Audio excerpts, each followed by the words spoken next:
ಎಲ್ಲಿವರೆಗೂ ಮೋಸ ಹೋಗೋರು ಇರ್ತಾರೋ ಅಲ್ಲಿವರೆಗೂ ಮೋಸ ಮಾಡೋರು ಇದ್ದೇ ಇರ್ತಾರೆ. Hi hello welcome back to my YouTube channel. So ಇವತ್ತಿನ ಒಂದು ತಮ್ನೇಲನ್ನು ನೋಡಿಬಿಟ್ಟು ನೀವು ಈ ವಿಡಿಯೋನ ನೋಡೋಕೆ ಬಂದಿರ್ತೀರಾ.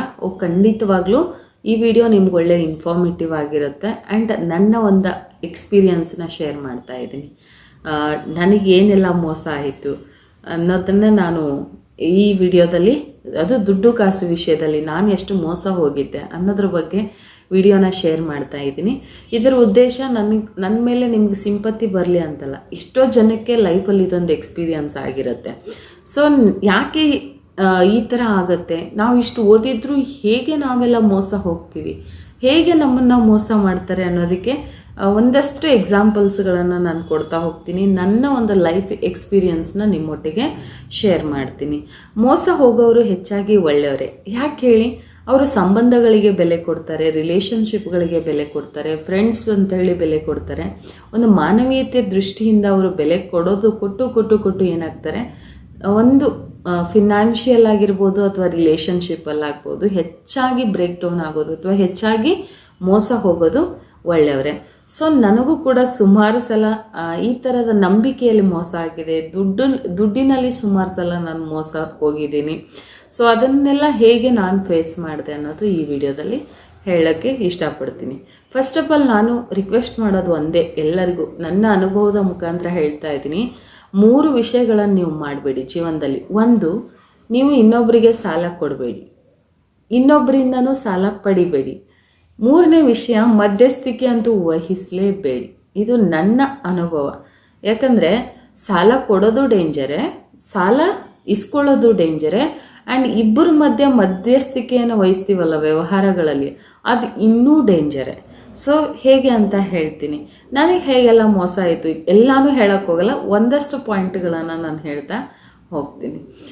ನನಗೂ ಕೂಡ ದುಡ್ಡಲ್ಲಿ ಮೋಸ ಆಯಿತು.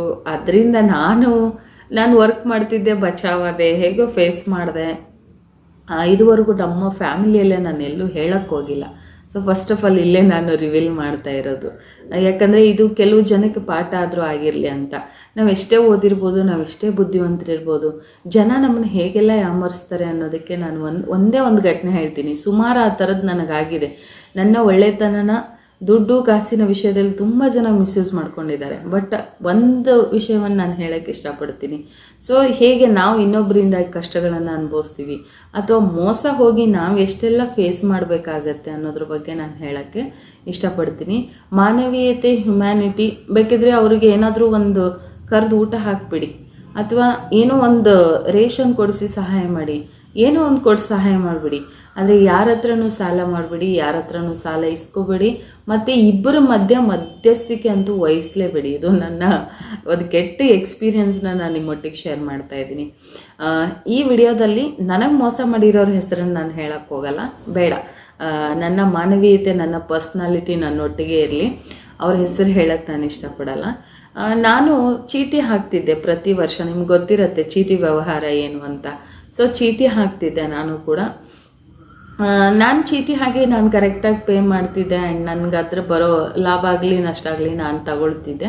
ಅದೇ ಥರ ನನಗೊಬ್ಬರು ತುಂಬ ಕ್ಲೋಸ್ ಇರುವಂಥ ಒಬ್ಬಳು ಫ್ರೆಂಡು ಕೇಳಿದರು, ನಾನು ಚೀಟಿ ಹಾಕ್ತೀನಿ ಅಂತ.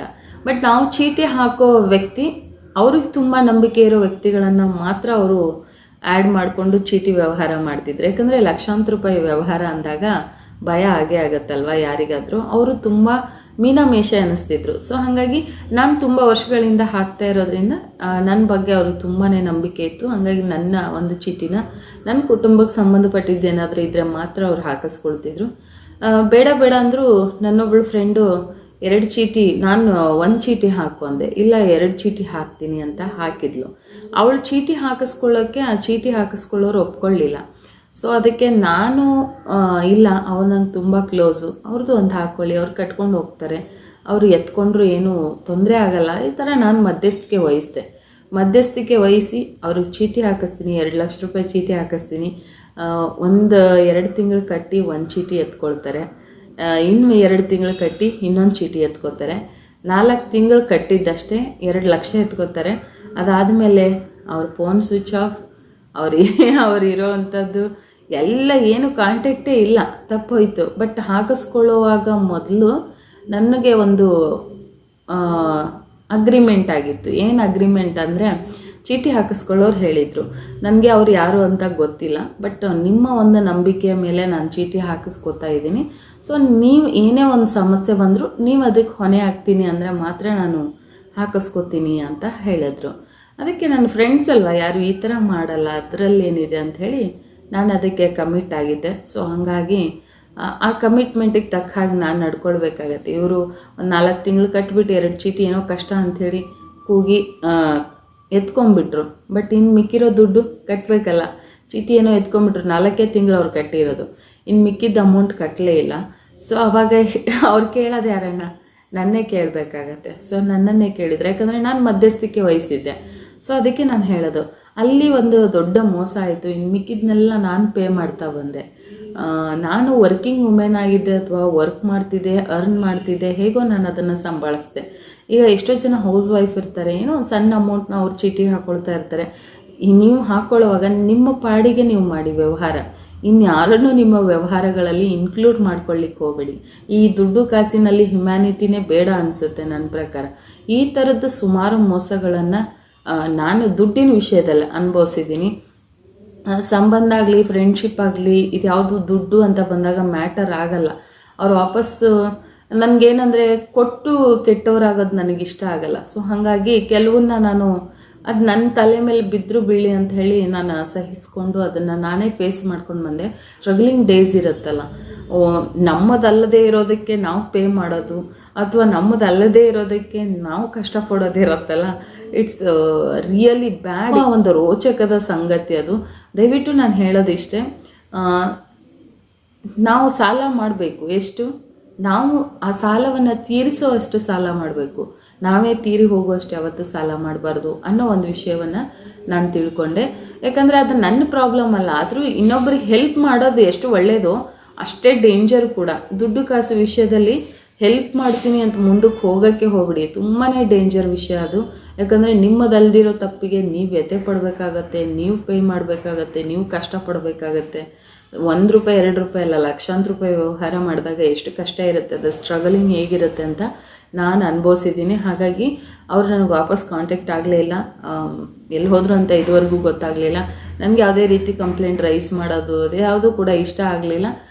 ಒಂದು ಜೀವನದಲ್ಲಿ ಇದೊಂದು ಲೆಸನ್ ಅಂದ್ಕೊಂಡು ನಾನು ಅದನ್ನು ಅಲ್ಲಿಗೆ ಸ್ಟಾಪ್ ಮಾಡಿ, ಒಂದು ವಿಷಯವನ್ನು ನಾನು ಅಲ್ಲಿಗೆ ಬಿಟ್ಟು ಅದನ್ನು ನಾನೇ, ಯಾಕಂದರೆ ನಾನೊಂದು ಅಗ್ರಿಮೆಂಟ್ ಮಾಡ್ಕೊಂಡಿದ್ದೆ, ನಾನೊಂದು ಕಮಿಟ್ ಆಗಿದ್ದೀನಿ ಅಂದಮೇಲೆ ಅದಕ್ಕೆ ಸಂಪೂರ್ಣ ಜವಾಬ್ದಾರಿಗಳು ನಾನೇ ಆಗಿರ್ತೀನಿ. ಸೊ ಹಾಗಾಗಿ ಪಾಪ ಕಟ್ಟಿಸ್ಕೊಂಡವ್ರು ತಪ್ಪಲ್ಲ, ಯಾಕಂದರೆ ಅವರಿಂದ ದುಡ್ಡು ಹೋಗಿದೆ ಅವ್ರಿಗೆ. ಸೊ ಹಾಗಾಗಿ ಆ ಒಂದು ಸಮಸ್ಯೆನ ನಾನು ಎದುರಿಸಿದೆ. ಇದೇ ಥರ ಇನ್ಯಾರೋ ಕಷ್ಟ ಅಂತ ಬರ್ತಾರೆ, ನನ್ನ ಹತ್ರ ದುಡ್ಡಿಲ್ಲ ಅಂದರೆ ಗೋಲ್ಡ್ ಕೊಟ್ಟು ಸಹಾಯ ಮಾಡಿದೆ, ಅಲ್ಲೆಲ್ಲೋ ಯಾಮಾರಿದೆ. ಸುಮಾರು ಈ ಥರದ್ದಾಗಿದೆ ನನಗೆ ನನ್ನ ಲೈಫಲ್ಲಿ ಎಕ್ಸ್ಪೀರಿಯೆನ್ಸು. ಅದಕ್ಕೆ ಆವತ್ತಿಂದ ನಾನು ಅದೊಂದು ಬದುಕಿನ ಪಾಠ ಅಂತ ಕಲ್ತ್ಕೊಂಡ್ಬಿಟ್ಟಿದ್ದೀನಿ. ಇವಾಗ ಯಾರಾದರೂ ನಾನು ಕೇಳೋಕ್ಕೂ ಇಷ್ಟಪಡಲ್ಲ ಮತ್ತು ಕೊಡೋಕ್ಕೂ ಇಷ್ಟ ಆಗಲ್ಲ. ನಾನು ಯಾರಿಗೂ ಹೆಲ್ಪ್ ಮಾಡೋದು ಬೇಡ, ನನಗೆ ಯಾರು ಹೆಲ್ಪ್ ಮಾಡೋದು ಬೇಡ. ದುಡ್ಡು ಕಾಸು ವ್ಯವಹಾರ ಮಧ್ಯಸ್ಥಿಕೆ ಅಂತೂ ಮೊದಲೇ ನಾನು ವಹಿಸಲ್ಲ, ಅದು ಬಿಟ್ಬಿಟ್ಟಿದ್ದೀನಿ.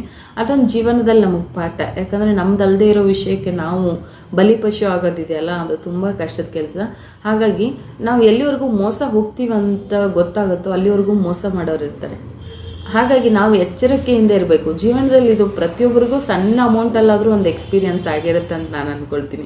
ಯಾಕಂದರೆ ನಮ್ಮ ವ್ಯಕ್ತಿತ್ವ, ನಮ್ಮ ಒಳ್ಳೆತನನ ಅಯ್ಯೋ ಕಷ್ಟ ಎಲ್ರಿಗೂ ಬರುತ್ತಲ್ವ ಅಂತ ಸಹಾಯ ಮಾಡೋಕ್ಕೆ ಹೋಗ್ತೀವಿ.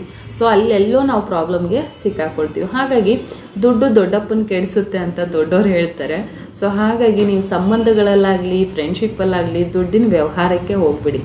ಬೇಕಾ 100-500 ರೂಪಾಯಲ್ಲಿ ಓಕೆ, ಅದಕ್ಕೂ ಮೇಲೆ ಯಾವುದೇ ರೀತಿ ವ್ಯವಹಾರಗಳನ್ನು ನೀವು ಮಾಡೋಕ್ಕೆ ಹೋಗಬೇಡಿ. ಅದರಿಂದ ಸಮಸ್ಯೆಗಳನ್ನು ಎದುರಿಸ್ಬೇಕಾಗತ್ತೆ. ಸೊ ಫೇಸ್ ಮಾಡಬೇಕಾಗತ್ತೆ. ಸೊ ಹಾಗಾಗಿ ಬೇಕಾದ್ರೆ ಹಸಿದ್ರೆ ಒಂದು ಹೊತ್ತಿನ ಊಟ ಕೊಡಿ ಅವ್ರಿಗೆ, ನಿಮ್ಮ ಕೈಲಾದಂಥ ಒಂದು ಸಣ್ಣ ಸಹಾಯ ಮಾಡಿ, ಒಂದು ಬಟ್ಟೆ ಕೊಡಿಸಿ, ಒಂದು ಬರೆ ಕೊಡಿಸಿ, ನಿಮ್ಮ ಮನೆ ಕರೆದು ಊಟ ಮಾಡಿಸಿ. ಆದರೆ ದುಡ್ಡು ಕಾಸಿನ ವ್ಯವಹಾರ ಮಾತ್ರ ಯಾರ ಹತ್ರಕ್ಕೂ ಇಟ್ಕೊಳ್ಬೇಡಿ. ಮತ್ತು ಸಮಸ್ಯೆ ಬಂದಾಗ ಅದನ್ನು ಎದುರಿಸಿ ನಿಲ್ಲೋಕ್ಕೂ ಕೂಡ ದಮ್ ಬೇಕು, ನಿಜವಾಗ್ಲೂ ಧೈರ್ಯ ಬೇಕು. ನನಗೆ ಬಂದಿರೋ ಸ್ಟ್ರಗ್ಲಿಂಗ್ ಡೇಸ್ ಯಾವ ಥರ ಇತ್ತು ಅಂದರೆ, ಕೋವಿಡ್ ಬರುತ್ತೆ, ಕೋವಿಡ್ ಟೈಮಲ್ಲಿ ನಾನು ಕೆಲಸ ಬಿಟ್ಟಿದ್ದೆ. ಆ ಬ್ರೇಕ್ಡೌನ್ ಆ ಲಾಕ್ಡೌನ್ ಪೀರಿಯಡಲ್ಲಿ ನನಗೆ ಈ ಎಕ್ಸ್ಪಿರಿಮೆಂಟ್ ಆಗಿರೋದು. ಸೊ ಅಂಥ ಟೈಮಲ್ಲಿ ನಾನು ಇನ್ನು ಹೇಗೆಲ್ಲ ಫೇಸ್ ಮಾಡಿರ್ಬೋದು. ನನ್ನ ಕೈಯಲ್ಲಿ ಕೆಲಸ ಇಲ್ಲ, ಆ್ಯಂಡ್ ಅಲ್ಲಿ ನಾನು ಇನ್ನೊಬ್ರು ಯಾರ್ದೋಗೋಸ್ಕರ ನಾನು ದುಡ್ಡು ಕಟ್ಟಬೇಕಾಗಿದೆ. ಈ ಥರದ್ದು ಒಂದು ಎಲ್ಲ ಸಿಚುವೇಶನ್ನ ಫೇಸ್ ಮಾಡೋದಿದೆಯಲ್ಲ, ಅದು ನಿಜವಾಗ್ಲೂ ಧೈರ್ಯ ಬೇಕು. ಸೊ ನಾನು ತುಂಬ ಸ್ಟ್ರಗಲ್ ಮಾಡಿದೆ ಆ ಟೈಮಲ್ಲಿ, ತುಂಬಾ ಸ್ಟ್ರಗಲ್ ಮಾಡಿದ್ದೀನಿ. ಸೊ ಹಾಗಾಗಿ ಯಾರೂ ಮೋಸ ಹೋಗಬೇಡಿ. ದುಡ್ಡು ಕಾಸು ವ್ಯವಹಾರ ಅಂತ ಬಂದಾಗ ದೂರ ಇರಿ. ಕೊಡೋಕ್ಕೂ ಹೋಗಬೇಡಿ, ಇಸ್ಕೊಳ್ಳಿಕ್ಕೂ ಹೋಗಬೇಡಿ. ನಿಮ್ಗೆ ಎಷ್ಟಿದೆಯೋ ಅಷ್ಟರಲ್ಲಿ ತೃಪ್ತಿಯಿಂದ ಬದುಕೋದನ್ನು ಕಲೀರಿ. ನಿಮ್ಗೇನಿದೆಯೋ ಅದರಲ್ಲಿ ನೀವು ಇನ್ನೂ ಸ್ವಲ್ಪ ಉಳಿಸ್ಕೊಂಡು ಬದುಕೋದನ್ನು ಕಲೀರಿ ಹೊರತು ಎಕ್ಸ್ಟ್ರಾ ಆ್ಯಡ್ ಆನ್ ಮಾಡ್ಕೊಂಡು ಸಾಲ ಮಾಡ್ಕೊಳ್ಳೋದಾಗಿರ್ಬೋದು, ಅಥವಾ ಇನ್ಯಾರೋ ಫ್ರೆಂಡು, ತುಂಬ ಕ್ಲೋಸ್ ಫ್ರೆಂಡ್ ಅಂತ ಹೋಗಿ ಅವ್ರಿಗೆ ಹೆಲ್ಪ್ ಮಾಡಿ ಅಥವಾ ಅವರಿಂದ ನೀವು ತೊಂದರೆ ಪಡೋದಾಗಿರ್ಬೋದು, ಇದ್ಯಾವುದೂ ಕೂಡ ಮಾಡೋಕ್ಕೆ ಹೋಗಬೇಡಿ. ನೀವು ಕೂಡ ಹುಷಾರಾಗಿರಿ. ಈ ಥರ ಸುಮಾರು ಜನ ಯಾಮರ್ಸಕ್ಕೆ ನೋಡ್ತಾರೆ. ನಾವು ಎಷ್ಟೇ ಬುದ್ಧಿವಂತರಾಗಿರ್ಬೋದು, ಸಮ್ ಟೈಮ್ ನಮ್ಮ ಬುದ್ಧಿ ಕೂಡ ಮಂಕ್ ಬಡ್ದಿರತ್ತಂತಾರಲ್ಲ, ಸೊ ಆ ಥರ ಆಗಿರುತ್ತೆ. ಅದು ನನ್ನ ಜೀವನದಲ್ಲಿ ನಾನು ಕಲ್ತಂಥ ಪಾಠ. ಅವತ್ತಿಂದ ಇವತ್ತಿನವರೆಗೂ ಕೊಡೋಕ್ಕೂ ಇಷ್ಟ ಆಗಲ್ಲ, ಇಸ್ಕೊಳ್ಳೋಕ್ಕೂ ಇಷ್ಟ ಆಗಲ್ಲ. ಸೊ ಏನಿದೆಯೋ ಅದರಲ್ಲಿ ತೃಪ್ತಿಯಿಂದ ಇರೋದನ್ನು ಉಳಿಸ್ಕೊಳ್ಳೋದು ಅಥವಾ ಮಧ್ಯಸ್ಥಿಕೆ ವಹಿಸೋದಂತೂ ಬಿಟ್ಟೆ ನಾನು. ಅದು ಒಂದು ದೊಡ್ಡ ಕೆಟ್ಟ ಎಕ್ಸ್ಪೀರಿಯನ್ಸ್ ಆದಮೇಲೆ. ಸೊ ಹಾಗಾಗಿ ಇದು ನನ್ನ ಒಂದು ಲೈಫ್ ಎಕ್ಸ್ಪೀರಿಯನ್ಸ್ ಆಗಿತ್ತು. ಈ ಥರ ನಿಮ್ಗೆ ಯಾರಿಗಾದರೂ ಮೋಸ ಆಗಿದೆಯಾ? ಆಗಿದ್ದರೆ ನನಗೆ ಕಮೆಂಟ್ ಹಾಕಿ. ಸೊ ಮುಂದೆ ಯಾರೂ ಮೋಸ ಹೋಗಬೇಡಿ. ಅದೇ ಲಾಸ್ಟು. ನಾನು ದುಡ್ಡು ಕಾಸಿನ ವ್ಯವಹಾರದಲ್ಲಿ ಇವಾಗ ತುಂಬ ಚುರುಕಾಗಿದ್ದೀನಿ, ತುಂಬ ಹುಷಾರಾಗಿರ್ತೀನಿ. ಯಾರಿಗೂ ಕೂಡ ನಾನು ಈ ಥರದ್ದೆಲ್ಲ ಹೆಲ್ಪ್ ಮಾಡೋಕ್ಕೆ ಹೋಗಲ್ಲ. ಅವ್ರು ಏನೇ ಜಪ್ಪಯ್ಯ ಅಂದರೂ ಕೂಡ ಈ ಮಧ್ಯಸ್ಥಿಕೆ ವಹಿಸೋದು ಅಥವಾ ಸಹಾಯ ಮಾಡೋದು, ಅದನ್ನು ಮಾಡಿದ ಮೇಲೆ ಅಷ್ಟೇ ನಿಯತ್ತಾಗಿ ಅವ್ರು ತಂದು ಕೊಡ್ತಾರೆ ಅನ್ನೋ ನಂಬಿಕೆನೇ ಇಲ್ಲ. ಯಾಕಂದರೆ ಸುಮಾರು ಜನರಿಂದ ನನಗೆ ಆ ಪ್ರಾಬ್ಲಮ್ ಆಗಿದೆ. ಹಾಗಾಗಿ ನಾನು ಬಿಟ್ಬಿಟ್ಟಿದ್ದೀನಿ. ಹುಷಾರಾಗಿರಿ. ನೀವು ದುಡ್ಡು ಕಾಸು ಅಂತ ವ್ಯವಹಾರದಲ್ಲಿ ಯಾವಾಗಲೂ ಹುಷಾರಾಗಿರಿ ಅಂತ ನಾನು ಕೇಳ್ಕೊಳ್ತೀನಿ. ಇದೇ ಒಂದು ಎಕ್ಸ್ಪೀರಿಯನ್ಸ್ನ ಶೇರ್ ಮಾಡಬೇಕಿತ್ತು ನಿಮ್ಮ ಜೊತೆ, ಶೇರ್ ಮಾಡಿದ್ದೀನಿ. ಖಂಡಿತ ನಿಮಗೆ ಯೂಸ್ಫುಲ್ ಅನಿಸಿರುತ್ತೆ. ಅನಿಸಿದರೆ ಒಂದು ಲೈಕ್ ಕೊಡಿ. Thank you.